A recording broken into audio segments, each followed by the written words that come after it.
Olá, alunos! Hoje vamos aprender na aula de Química como encontrar os elementos químicos na tabela periódica. Eu sou a professora Caroline Winter. Os elementos químicos conhecidos na natureza estão organizados em ordem crescente de número atômico. Mas o que é o número atômico? É o número de prótons que estão no núcleo de cada elemento químico. Os prótons são as cargas positivas. O número atômico está na parte superior do quadradinho de cada elemento químico, como mostra a legenda aqui embaixo. Por exemplo, o elemento químico hidrogênio é o primeiro elemento da tabela, pois ele tem número atômico 1. Está aqui em cima. Além do número atômico, também podemos encontrar a massa atômica de cada elemento químico. A massa atômica é variável, diferente do número atômico, ou seja, o elemento de hidrogênio sempre possui um próton, ou seja, seu número atômico é sempre 1. Isso que o caracteriza como o elemento hidrogênio. Já a massa atômica varia. O hidrogênio possui massa 1, 2 ou 3. Esse valor é uma média ponderada da massa de todos os hidrogênios existentes na natureza. Então, existe uma estimativa da porcentagem de hidrogênio que tem massa 1, a porcentagem de hidrogênio que tem massa 2 e a porcentagem de hidrogênio que tem massa 3. A média ponderada deu 1,00794, ou seja, a maior parte do hidrogênio encontrado na natureza tem massa 1. O segundo elemento da tabela periódica é o hélio, porque ele tem número atômico 2. O terceiro é o lítio, o quarto o berílio, o quinto o boro, o sexto o carbono e assim por diante, até o 118. Os elementos que estão em cinza, que são esses aqui embaixo, são elementos desconhecidos, ou seja, eles não são encontrados na natureza.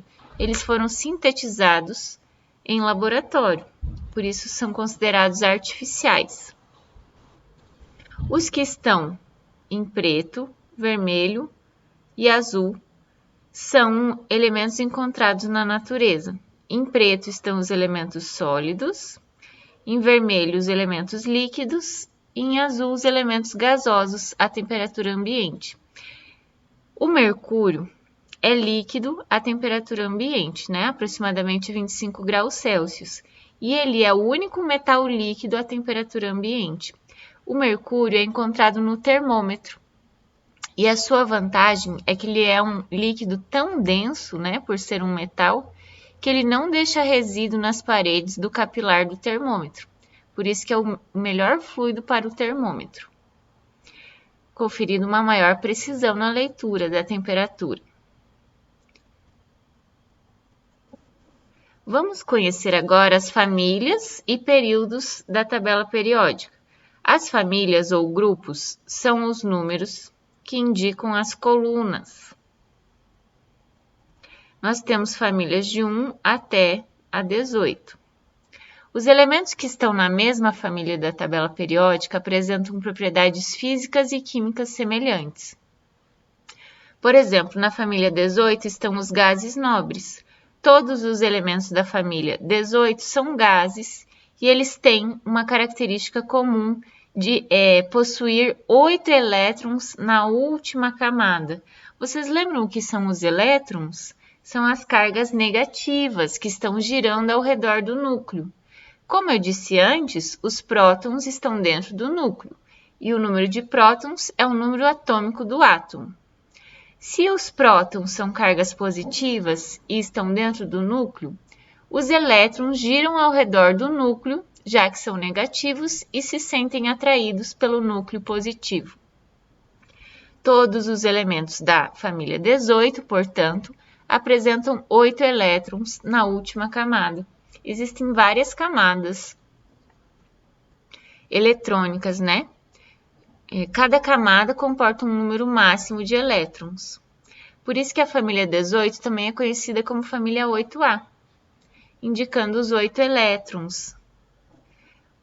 Vocês já devem ter percebido, então, que todos os elementos da família 1 ou 1A apresentam um elétron na última camada.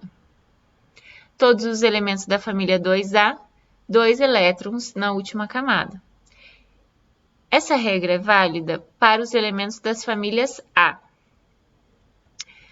A família 3A está aqui, ó, é a família 13, a família 4A é a 14 e assim por diante.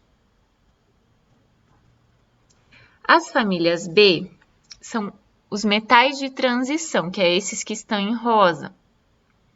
Todos esses elementos em rosa são metais.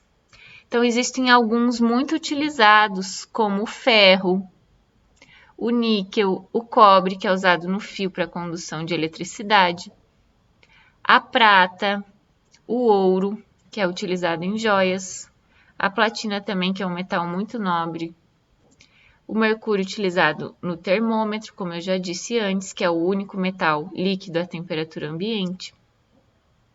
Outros elementos químicos importantes são os radioativos.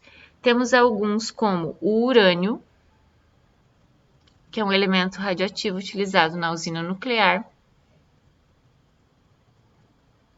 o polônio, que foi descoberto por Marie Curie, que descobriu a radioatividade.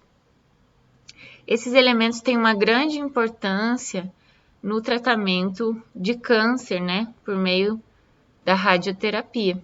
Temos também o césio, que foi responsável por um acidente gravíssimo em Goiânia. O césio também é um elemento que pode ser radioativo, utilizado em equipamentos de radioterapia.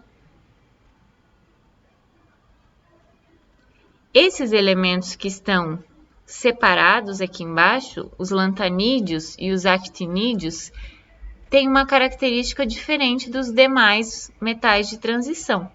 Vocês estão vendo que esses dois grupos estão juntos aos metais de transição, mas separados nas linhas lá embaixo. Os lantanídeos, que tem esse nome porque o primeiro elemento dessa série é o lantânio, têm características semelhantes entre si na distribuição eletrônica. Vocês vão aprender isso na próxima aula de distribuição eletrônica, que está disponível lá no YouTube. Os actinídeos também apresentam características comuns entre si, e tem esse nome pois começa pelo elemento actínio. Ambas essas séries têm uma característica comum em sua distribuição eletrônica, terminam em subnível F. Os demais metais de transição, que são as famílias B, terminam no subnível D, a sua distribuição eletrônica. Os metais alcalinos, que é a família 1A, e os metais alcalinos terrosos, que é a família 2A, terminam no subnível S. E as famílias de 3A a 8A terminam em subnível P. Outra subdivisão da tabela é os não metais, que estão em verdinho, que são o carbono, o nitrogênio, o oxigênio, o fósforo, o enxofre e o selênio, além do hidrogênio, que está lá no cantinho. Ele tem um motivo para estar aqui. Ele possui apenas um próton, ou seja, uma carga positiva. E no estado neutro, também apresenta uma carga negativa, que é o elétron. Por isso que ele está em cima da família 1A. Mas ele não pertence à família 1A, já que ele não é um metal, ele é um não metal. Também existem os semimetais, que possuem características intermediárias entre os metais e os não metais.